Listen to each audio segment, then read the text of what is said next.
Law number 12. Use selective honesty and generosity to disarm your victim. In this law, author discusses that there are a set of folks who continuously use once in a while honesty but other times dishonesty. So this particular honesty or generosity, when they do it, we people get off guard, people get caught off guard. And to illustrate this, there is someone called Count Lusting, whose example has been given. This particular conman would act in a way where the opposite person, the person or the party who is trying to con, he'll suddenly be very honest, and that honesty would earn him a trust, and then he would do the dishonest side of his business. There are other such examples from Chinese dynasty also given, where the philosophy was that first you need to give before you take anything. And one of the person or the emperor wanted to win another state, so he married the daughter of the enemy's kingdom. And then he gained faith of the enemy by executing a man in his cabinet, who suggested that we should go and conquer this enemy's kingdom.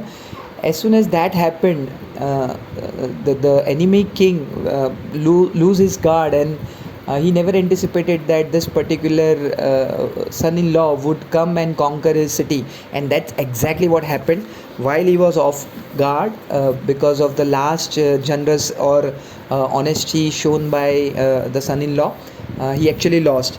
Now there are other examples also, the very famous, where Greeks went to Troy, and the Trojan horse, the wooden horse by which they won the battle of almost a decade after, just as a part of the gift, made them win. Now the very interesting reversal of this is another example, where one of the person, again Mr. Count Lustig, who was the greatest conman ever, he actually wanted to sell Eiffel Tower. And while he was selling, saying that the government wanted to sell this off, the buyer actually felt fishy. And at that point, Lustig understood that this can go wrong. So he started asking for a bribe in a way. As soon as he did this, the buyer felt, okay, all government officials are usually dishonest, so I think for sure this particular gentleman is also dishonest. So he actually bought the Eiffel Tower. So the point is that the conman showed dishonesty for getting his thing done. So the illustration is that there are times where honesty in your dishonesty can also earn you whatever you wanted to control or conquer. Law number 13. When asking for help, appeal to people's self-interest, never to their mercy or gratitude. This law describes that whenever you are asking for anyone of any help, talk about mutual interest, a greed part of the person which can be ticked, or there are few people, individuals who love to show power by helping you. For them, charity is what all matters. So you either take greed of that person, or you take charity or feeling big. These two feeling you can take on that person. And there are wonderful examples given in this chapter. First one is from Italy, where one of the family called Poggio helped a prince to come to a power, and then that prince somehow didn't give them respect or forgot the gratitude.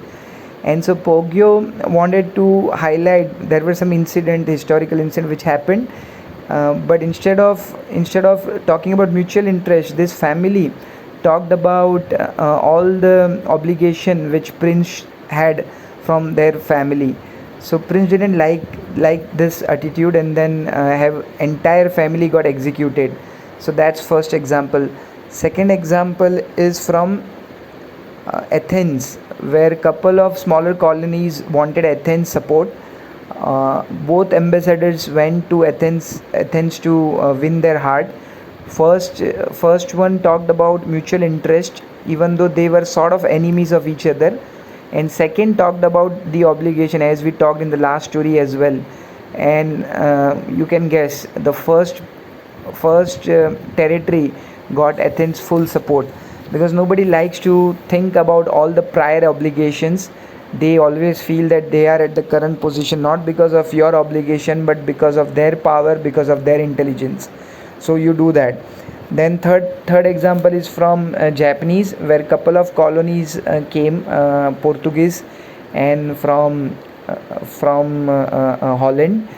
And Japanese never liked Portuguese because they were doing religious activity, trying to convert people. Missionaries were trying to convert people.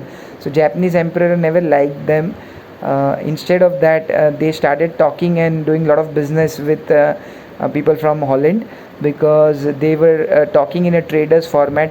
Trade is what all they wanted to do, meaning mutual interest. And the last example is from Genghis Khan, where he conquered China, and he wanted to destroy Chinese land, everything in China, just to grow farmlands for his animal, all his animals as a pasture.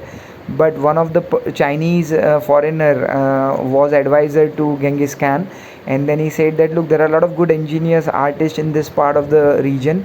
They could really help you on your trade. You can tax these people, entire Chinese population.